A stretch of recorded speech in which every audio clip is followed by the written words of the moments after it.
Hello everyone and welcome to Compi Prep Hub by Takshashila learning. मैं तरुणा सोलंकी आज एक और इंग्लिश की वीडियो लेकर आई हूँ सो दैट आप अपने बैंकिंग और इंश्योरेंस एग्जाम्स के लिए इंग्लिश में अच्छे मार्क्स स्कोर कर सको। लॉकडाउन का टाइम चल रहा था, उसको यूटिलाइज करने के लिए हमने 60 डेज का ये क्रैश कोर्स स्टार्ट किया था एंड आप इसकी प्रीवियस वीडियो अगर अभी आपने नहीं देखी है, आप न्यू व्यूअर हैं तो आप जाके प्लेलिस्ट चेक कर सकते हो जहां आपको क्वांट, रीजनिंग और इंग्लिश तीनों की वीडियोस मिल जाएंगी। लास्ट वीडियो में मैंने आपके साथ डिस्कस किया था रीडिंग कॉम्प्रिहेंशन के टिप्स एंड ट्रिक्स की कैसे आपको रीडिंग कॉम्प्रिहेंशन एग्जाम में सॉल्व करना है एंड कैसे उसको मास्टर करने के लिए क्या क्या चीजें आपको करनी है, जिसके लिए मैंने आपको रीडिंग बताया था बेसिकली। अगर आपने वो वीडियो नहीं देखी है अभी आप जाके चेक कर सकते हैं। एंड आज की इस वीडियो में मैं आपके साथ डिस्कस करूंगी कि रीडिंग कॉम्प्रिहेंशन के क्वेश्चंस एग्जाम में कैसे पूछे जाएंगे एंड आपको उन ट्रिक्स का जो मैंने आपको कल बताई थी उनका यूज करके कैसे एग्जाम में फटाफट से बिना टाइम वेस्ट किए हुए रीडिंग कॉम्प्रिहेंशन के 5 क्वेश्चन सॉल्व करने हैं। आप खुद देखोगे कि आपको कितना कम टाइम लगेगा इसके लिए। चलिए let's jump to our question. तो आज के लिए हमारा पैसेज रहेगा, बेसिकली 1 to 5 क्वेश्चंस आएंगे। Read the passage and answer the following questions. तो आपको एक पैसेज दिया जाएगा, पैसेज है आज के लिए ये। ये नहीं है, इसके बाद ये भी है। एक पेज पे नहीं आ पाया एग्जाम में, हालांकि आपको एक साथ दिखाई दे जाएगा एंड आपको लेफ्ट साइड पे क्वेश्चन एंड राइट साइड पे उसका क्वेश्चन दिखेगा, लेफ्ट साइड पे उसका पैसेज दिखेगा यहाँ पे, लेकिन आपको थोड़ी डिफिकल्टी होगी बट ठीक है। तो सबसे पहले रीडिंग कॉम्प्रिहेंशन के लिए मैंने आपको बोला था कि सबसे पहले क्या करना है, आपको 3-4 लाइंस रीड करनी है, पूरा पैसेज रीड नहीं करना है, टाइम को बचा बचा के बिल्कुल देख देख के यूज करना है। सबसे पहले आपको 3-4 लाइंस पढ़नी है। तो चलिए मेरे साथ आप भी फटाफट से 3-4 लाइंस पढ़िए एंड मेन आइडिया जो है कि किस बारे में बात हो रही है पैसेज में उसको जानने की कोशिश कीजिए। देखो अब ये पैसेज आप देखो तो the second largest colony of emperor penguins in the world appears to be collapsing after a rough seas drowned all of its babies 3 winters in a row. तो अब आप देखो ये आपका कोई स्टार्टिंग नहीं दिख रही है, ऐसे ही बीच से कोई पैसेज ले दिया गया है। जैसे मैंने आपको बोला था द हिंदू के एडिटोरियल पेज से आपको बीच से कोई भी पैसेज उठा के दे दिया जाएगा, उसको डेली बेसिस पे रीड जरूर कीजिए। अब यहाँ पे देखो आइडिया हमें अभी 2-3 लाइन से ये लग गया है कि यहाँ पे बात किसकी हो रही है, एम्परर पेंगुइन्स की हो रही है कि इनकी जो कॉलोनी है, सेकेंड लार्जेस्ट कॉलोनी है, जो वो डिक्रीज हो रही है, कोलैप्स हो रही है, इस बारे में यहाँ बात हो रही है। इसको कंफर्म कर लेते हैं कि एम्परर पेंगुइन्स की ही बात हो रही है। The Hellebe colony once accounted for 5 to 9% of the global emperor penguins population. तो ये इतनी लाइन से मुझे पता लग गया कि यहाँ पे बात किसकी हो रही है, एम्परर पेंगुइन्स की हो रही है कि वो उनकी जो कॉलोनी है वो कोलैप्स हो रही है, तो उससे रिलेटेड यहाँ पे बात की गई है। यहाँ से हमें जनरल आइडिया मिल गया। अब सेकंड स्टेप मैंने आपको क्या बताया था, हमें कुछ नहीं करना, फटाफट से जंप करना है क्वेश्चंस पे। अब आप देखो यहाँ पे पैसेज में सबसे पहले देखो आपको यहाँ पे एक रेड जो है हाईलाइटेड वर्ड दिख रहा है, एग्जाम में आपको वो बोल्ड में दिखेगा, ऐसा ही आपको अलग से दिख जाएगा। तो देखो आप 2 वर्ड दिख रहे हैं, यानी कि हमारे वोकैब से रिलेटेड क्वेश्चन है। तो अभी जैसे मैंने आपको बोला था सबसे पहले ट्राई करना वोकैब के क्वेश्चंस को सॉल्व करने के, क्योंकि वो आपको टाइम कम बचाएंगे। तो बहुत कम टाइम लगेगा आपका, तो आपका टाइम यहाँ पे सेव हो सकता है। 2 नंबर फटाफट से फिक्स कर सकते हो। देखो Which of the following is an antonym of frigid in the context of passage? तो पैसेज के कंटेक्स्ट में frigid का एंटोनिम पूछा है, ये जरूर ध्यान देना एंटोनिम है या सिनोनिम है। एंटोनिम पूछा है, अपोजिट पूछा है।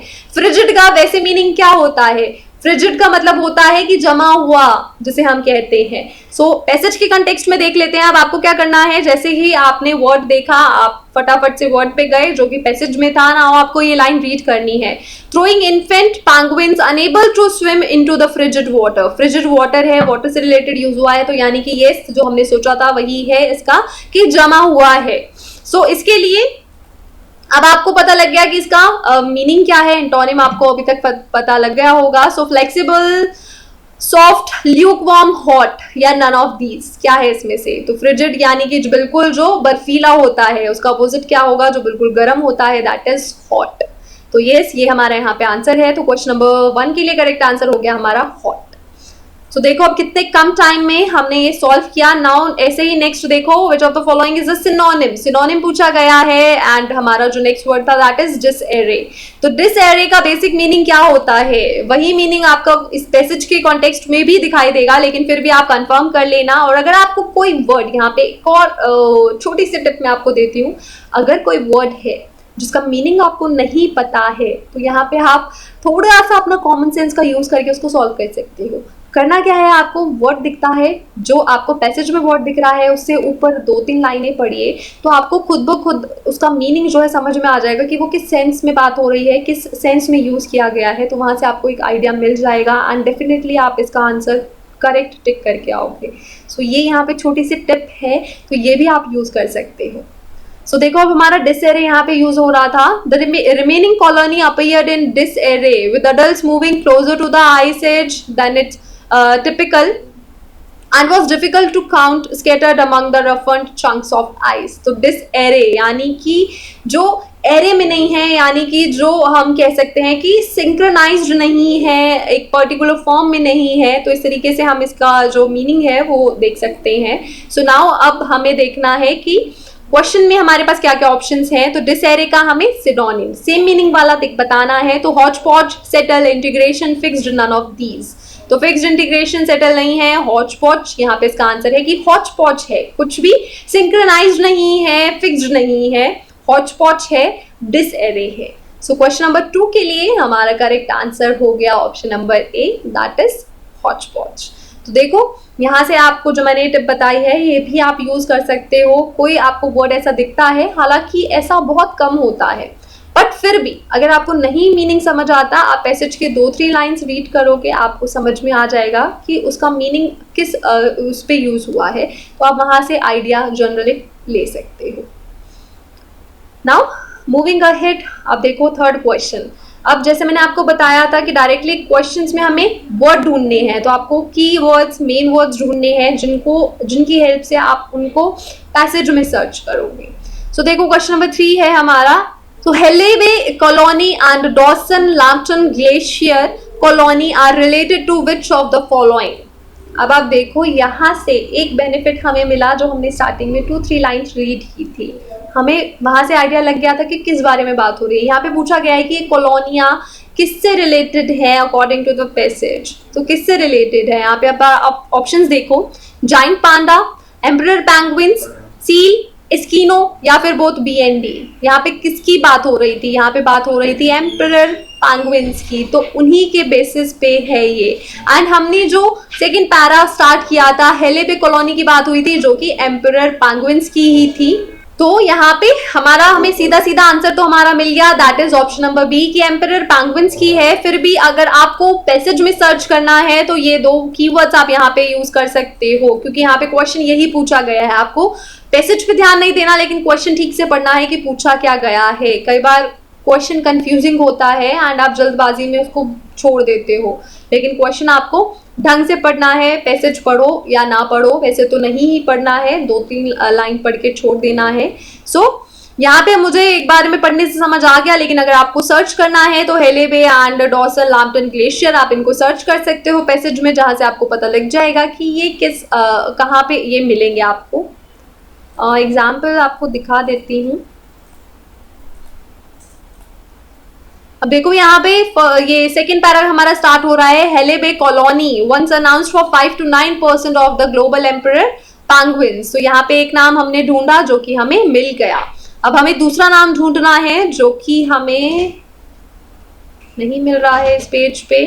नाउ लुक फॉर दैट, आपको दिखा turned up Hele Bay site and the researchers and now here is the name, that is Dawson Lambton Glacier Colony 34 miles to the south has significantly swelled in numbers। तो आप यहाँ पे देखो ये नाम भी इसी से रिलेटेड है। तो यहाँ पे एम्परर पेंगुइन्स की ही बात हो रही है, यानी कि दोनों कॉलोनीज किससे रिलेटेड है, एम्परर पेंगुइन से। सो क्वेश्चन नंबर 3 के लिए भी हमें हमारा करेक्ट आंसर मिल गया, that is option number B, emperor penguins। Now moving ahead, where do emperor penguins breed, emperor penguins कहाँ पे ब्रीड करते हैं। नाउ अब हमें ये वर्ड को ढूंढना है। आप ब्रीड के लिए भी ढूंढ सकते हो यहाँ पे, या फिर आप अगर थोड़ा बहुत ऊपर नीचे देखोगे तो आपको कहीं ना कहीं ये वर्ड जरूर मिलेगा। ब्रीड हो सकता है एम्परर पैंगुइन से रिलेटेड, तो इससे रिलेटेड वर्ड के लिए भी आप सर्च कर सकते हो। सो कहाँ ब्रीड करते हैं उस जगह का नाम हमसे पूछा गया है। सो पैसेज पे वापस चलते हैं। सो यहाँ पे आपको ब्रीड वर्ड ढूंढना है, फटाफट से ढूंढना स्टार्ट कीजिए। अडल्ट ब्रीडिंग पेयर्स, अब आप यहाँ पे देखो ये अडल्ट ब्रीडिंग पेयर्स आपको मिल रहा है, यानी कि आपको यहाँ से रीड करना है थोड़ा बहुत। सो यहाँ पे अब आप देखो तो हमने फर्स्ट लाइन तो इसकी पहले ही पढ़ ली थी। दैट अमाउंटेड टू इतना breeding pairs, but in 2016 the sea ice platform on which the colony was raising it babies. तो यहाँ पे देखो ब्रीडिंग से हमें मिल गया। कहाँ पे करते हैं, सी आइस प्लेटफॉर्म पे, तो बेबीज को रेज करते हैं यानी कि ब्रीड करते हैं। वन एंड सेम थिंग हुई, लेकिन ब्रीडिंग से आपको मिल गया, ऊपर नीचे वर्ड जरूर मिलेगा जैसे मैंने आपको बोला था। तो कहाँ पे, यहाँ पे हमें सीधा आंसर मिल गया, that is sea ice platform. अब हमें कुछ नहीं करना, क्वेश्चंस पे वापस चलते हैं। अपने क्वेश्चन पे जाके हमें इस ऑप्शन को सर्च करना है and here it is, sorry थोड़ा आगे हो गया। So here it is sea ice platform. तो आप देखो ice caves, glacier, snow, sea ice platform या नन ऑफ दीज। तो यहाँ पे हमें आंसर मिल गया, that is sea ice platform. तो ये है उनका breeding area. Now moving ahead, last question. So which of the following is false. Yes, true और फॉल्स से रिलेटेड भी आपको क्वेश्चन एग्जाम में पूछे जा सकते हैं। कभी आपसे पूछा जा सकता है कि इसमें से कौन सी जो सेंटेंस है वो ट्रू है, या फिर ऐसा पूछा जा सकता है कि कौन सा फॉल्स है। तो अब आप बोलोगे कि इसके लिए तो हमें पैसेज को रीड करने की जरूरत है। नहीं, आपने जितनी लाइंस पढ़ी हैं वहां से आपको आइडिया मिल जाएगा। आपको कुछ नहीं करना, वही करना है जो मैंने अभी आपको बताया था कि आपको कीवर्ड्स ढूंढने हैं, उनके लिए सर्च करना है। अगर आपको वो एग्जैक्टली मिल जाते हैं, वहां से इसको कंपेयर करना है। कभी कभार छोटे छोटे वर्ड्स आपको मिसलीड कर सकते हैं, तो आपको बहुत ज्यादा कॉन्सेंट्रेट इस पे कॉन्सेंट्रेशन अपनी लगानी है। So the Darwin-Lambton Glacier colony died due to collapse of a rough sea. तो अब आपको यहाँ पे देखो ये ध्यान देना है जो मैंने आपको बोला था कीवर्ड्स की, डॉर्सन-लैम्पटन ग्लेशियर कॉलोनी की बात हो रही है कि वो डाइड क्यों हुई थी, कि रफ सी में कोलैप्स हुआ था, उसकी वजह से हुई थी।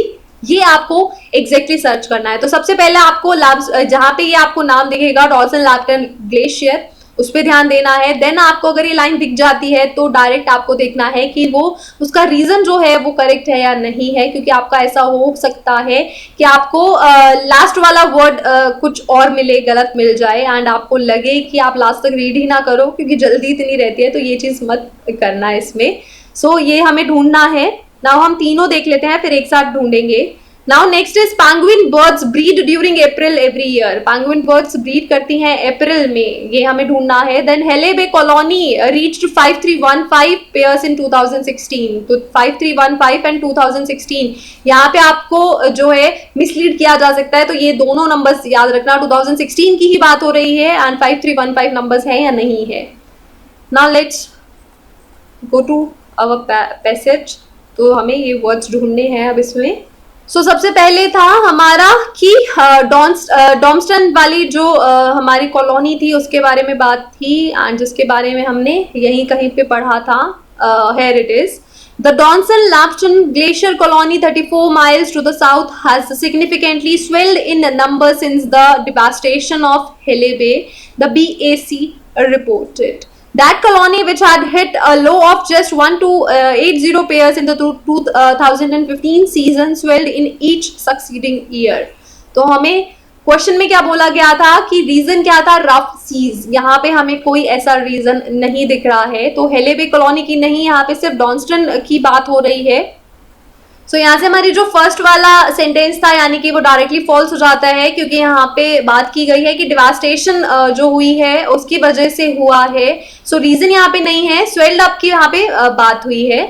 नाउ मूविंग अहेड, जो हमारा सेकंड वाला था कि वो ब्रीड कौन से मंथ में करते हैं। सो इसके लिए अब आप यहाँ पे सर्च करो, तो यहाँ पे ब्रीडिंग से रिलेटेड हमने पहले क्वेश्चन सॉल्व किया था, वहां से हमें आइडिया मिला है कि यहाँ पे ही है।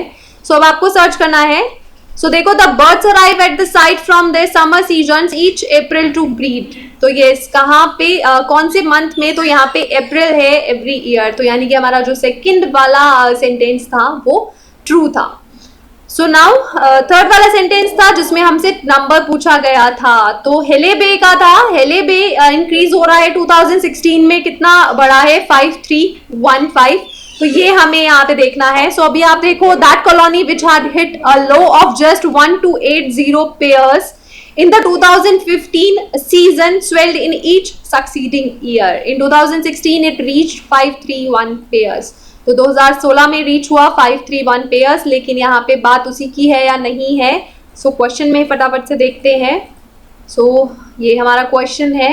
So Dawson Lambton glacier colony died due to collapse of rough sea. नहीं, डाइड नहीं हुई थी, डिवास्टेशन की वजह से हुआ था, तो ये यहाँ से फॉल्स है।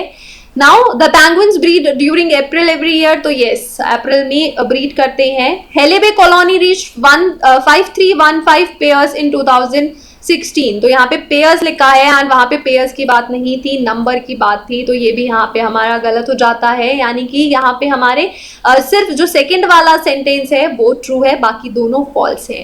तो ऑप्शन आपको देखना है, हमसे पूछा गया है फॉल्स क्या है, तो हमें देखना है 1 and 3। तो यानी कि ऑप्शन नंबर सी है हमारा। सो यहाँ पे हमारा करेक्ट आंसर हो गया ऑप्शन नंबर सी। तो ट्रू भी पूछा जा सकता है, फॉल्स भी। जरूर ध्यान देना कि किसके बारे में पूछा गया है, गलत मत क्लिक करके आ जाना बस। तो क्वेश्चन आपको ध्यान से पढ़ना है। सो देखो, यहाँ पे हमारे 5 नंबर के क्वेश्चन यहाँ से फिक्स हो गए हैं एंड अब आपको आइडिया लग गया होगा कि आपको एग्जाम में किस तरीके से इनको सॉल्व करना है, सो दैट कि आप स्टिपुलेटेड टाइम में आप ये 5 क्वेश्चन सॉल्व कर सको, सो दैट आपके 5 नंबर्स फिक्स हो जाए।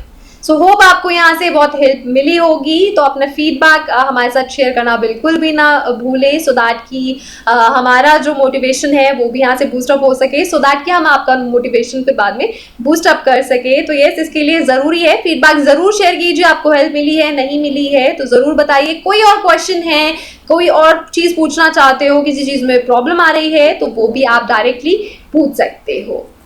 सो रीडिंग कॉम्प्रिहेंशन आपको इस तरीके से सॉल्व करना है 5 नंबर्स को फिक्स करने के लिए। एंड क्वेश्चंस आपको ज़्यादातर ऐसे ही मिलेंगे, 2 वोकैब से रिलेटेड, बाकी आपको पैराग्राफ से रिलेटेड, ट्रू एंड फॉल्स से रिलेटेड, एंड टाइटल अगर आपकी किस्मत पूरी हुई तो, अदरवाइज नहीं मिलेंगे।